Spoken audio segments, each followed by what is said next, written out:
Tell us who you are and what you do. Sure. My name is Christopher Doyle. I'm a licensed professional counselor. I'm also a former homosexual, now married to my wife of 9 years. We have 5 children, and for the last few years I've been also engaged in an organization called Voice of the Voiceless and Equality and Justice for All. And both of those organizations are civil rights organizations that fight for the rights of ex-gays, former homosexuals, and individuals with unwanted same-sex attractions who are seeking to not live a gay life but experience healing on that path in their journey. Why were those two organizations established? They were pretty much established. Equality and Justice for All and Voice of the Voiceless were established simply because of the invasion of homosexual activism within the secular American society, especially as it relates to what we're seeing in our mental health field, which is really an invasion of activism. And we see that the science is no longer being respected over the politics when it comes to policy. And none of these could be, closer to that experience of activism invading in politics is what we've seen, especially in New Jersey in 2013. This is a film about the silencing of some perspectives. Have you ever been silenced? Well, I've been silenced a number of times when I've spoken out about sexual orientation change and individuals who have left homosexuality. A very good example happened in 2013 when I was testifying in the state Senate of New Jersey. They were considering a bill that would have banned sexual orientation change effort therapy for minors. And I testified, having been someone that came out of homosexuality myself and helping a number of individuals also transition out of homosexuality. And after I testified, a man who was transitioning into a woman, a transgender activist, Brielle Godani, spoke about being sent to a conversion therapy torture camp, as she called it at the time, called True Directions. And in her experience, she said that she was sent by her parents and her church in New Jersey when she was a teenager in 1999. And in the camp, she said, claimed that they had used electroshock and electroconvulsive and also different types of aversion therapeutic methods. For example, she described one experience of having been hooked up to intravenous IV fluids to cause her to vomit at the site of homosexual pornography as a means of aversing her away from homosexual stimuli. And she also described in detail the logistics of the camp and how many children were involved. And she said there was 12 boys and 12 girls, and they were 6 weeks long, and it was sponsored by the Ohio Assemblies of God Church, which is a very large non-denominational evangelical church denomination in the United States, and forced to have gone through re-education and dating and things like that. Absurd ideas for professional counselors.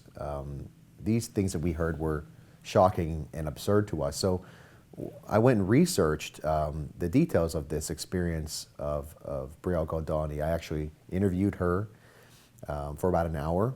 She took my phone call and got the details. So I was genuinely concerned that if this kind of activity was indeed happening, that I would be someone that would be on the front lines trying to shut it down. I mean, as licensed counselors, our ethical duty is to do no harm.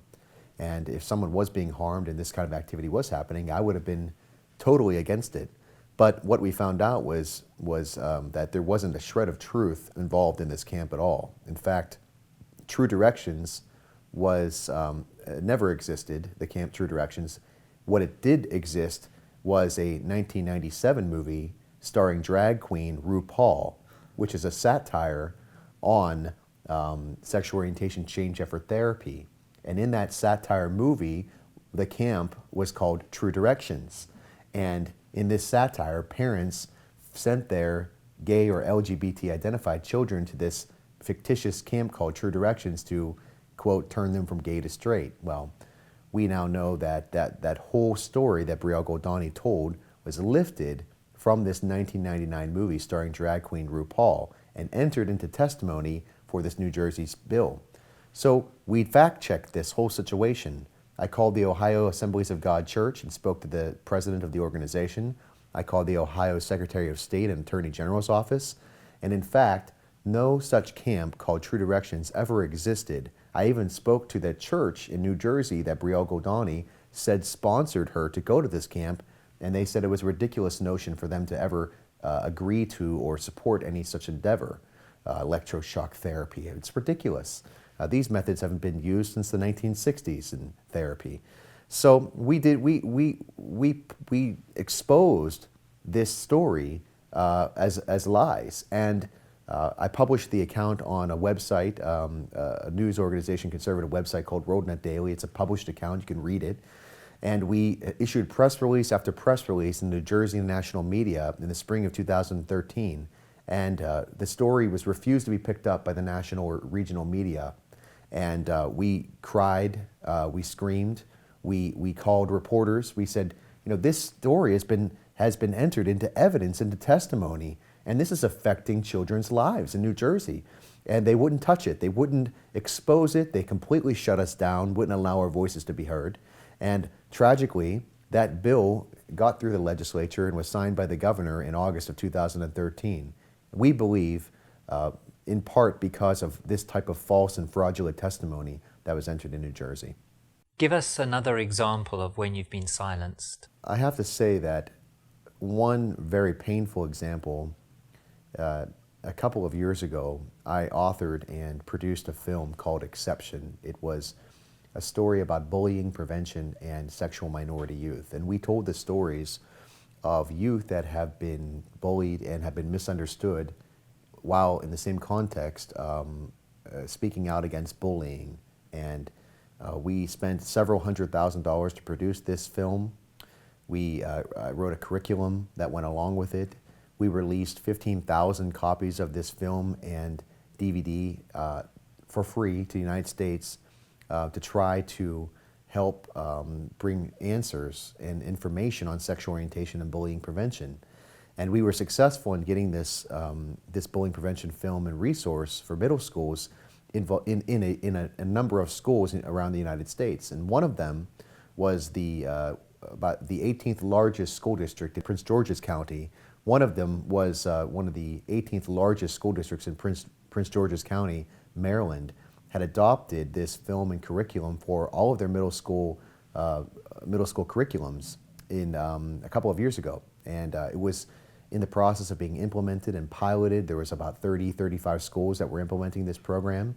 And I had done training, and we had done all of this for the county, pro bono, because we believed and really cared to try to get this program and the information into the students.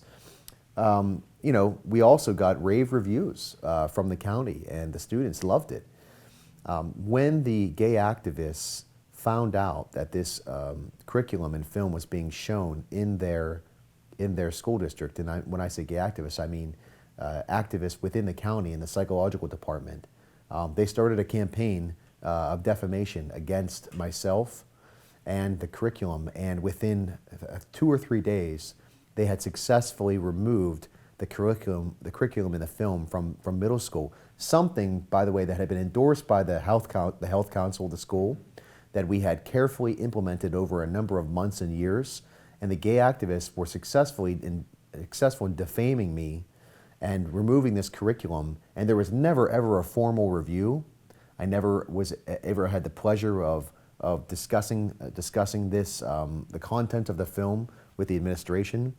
And we got thousands of pages of Freedom of Information Act requests. In the United States, we have a process where we can submit what's called a FOIA request, because it's a public school and the documents are considered public property.